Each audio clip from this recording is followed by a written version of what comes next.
Hello, hello. So it is day 17 of the challenge, and today was such an easy day for me. Today was all about how to collect payments online, how to schedule sessions, and how to actually teach online and what, resources to use. So I have been teaching online for many, many, many years. So this was nothing new for me personally. And yes, I've also been collecting payments now and all this kind of things. But as a recap, basically, first we're talking about scheduling. Now, I'm sure you've gotten these emails where people said, click on this link to schedule a session with me, and then a calendar popped up and you could schedule it, right? This is a scheduling system, which I find very useful because that gives me the freedom to check the availability of the person. I don't have to ask, hey, how about 8 o'clock? How about 10 o'clock? How about 3 p.m. on Wednesday? And you email back and forth. Here, James, the instructor, recommends to only do this later and for the first few students, email back and forth. Now, I've had quite a few students at various points in time, and I did find it really annoying to keep writing emails back and forth, especially when you're talking about different time zones. So the big advantage that I see, for example, in Calendly is that people see your calendar in their time zone. So if you have students who sit in the US, you create your calendar in your time zone, and then the students in the US see the calendar in their time zone. So you don't have to send a time zone converter link and be like, hey, wait, this is my time, what's your time?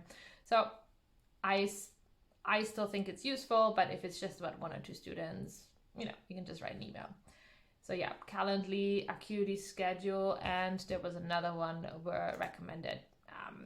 I've been using Calendly, the free version so far, so yeah, they all have their advantages, disadvantages. This would be another video. Then the next point was about collecting payments. Again, nothing new.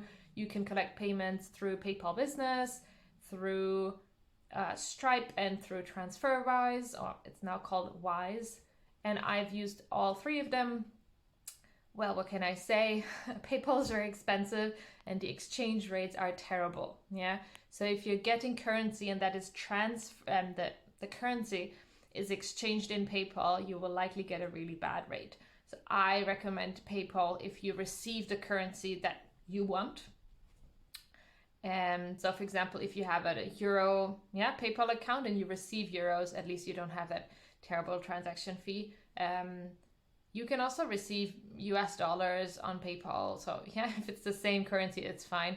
Otherwise, I really like Wise because Wise has very good exchange rates. It just takes a bit longer to get into your account, right? So he was also saying, well, if you make a sale and you sell something to a student, it might be better to collect the payment right away than wait a few days for Wise to process the payment. And yes, I have made the experience that it is good to collect payment right away because otherwise people might not pay, right?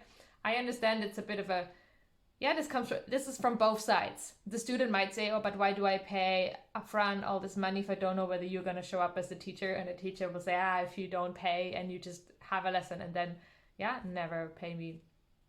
But yes, for example, with PayPal, I know there's a buyer's protection, so you can just cancel your payment, honestly. If something goes wrong and you have a valid reason, you would be able to get your money back as a buyer. So I think in this case, PayPal feels quite safe for a first transaction.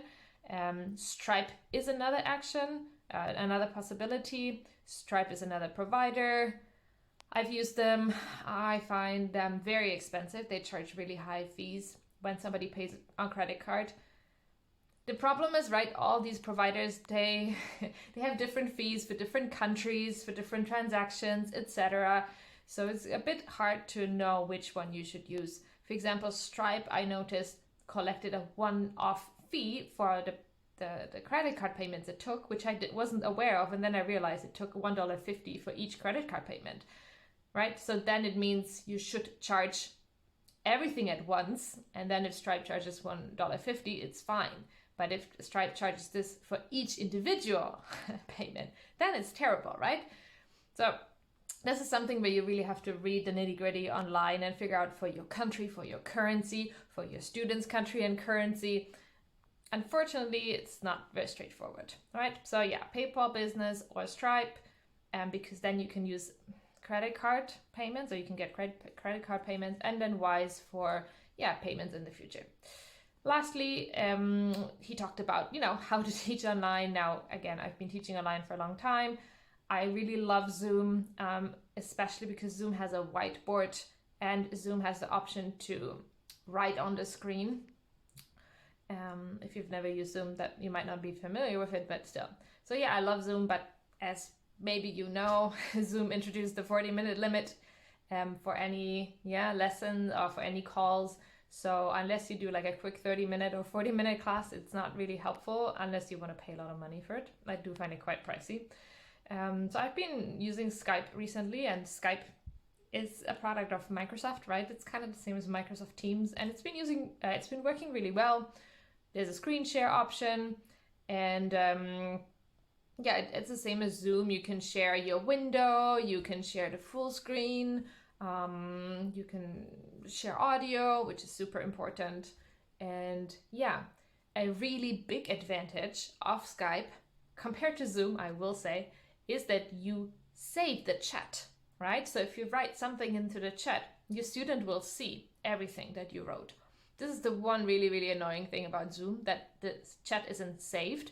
You can save it as a text file, but it's really, really annoying, and I think nobody really does it, right? So if the student just wants to have a nice list, like a vocabulary list or something, it's all there in Skype. That's really, really good. And you have your own kind of Skype window. So if you want to write a quick message to the student like, hey, I don't know, or the student texts me, hey, I'm running 5 minutes late, they can text that on Skype. Versus on Zoom, you're kind of going into the Zoom room. So I have really started to like Skype. Again, I could make a video in the future about what tools I use. If you're interested, let me know.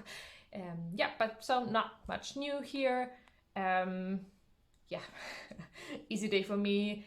Let me know if you have any great tips for teaching online, for payments, how you're collecting them, for scheduling, and for the different tools.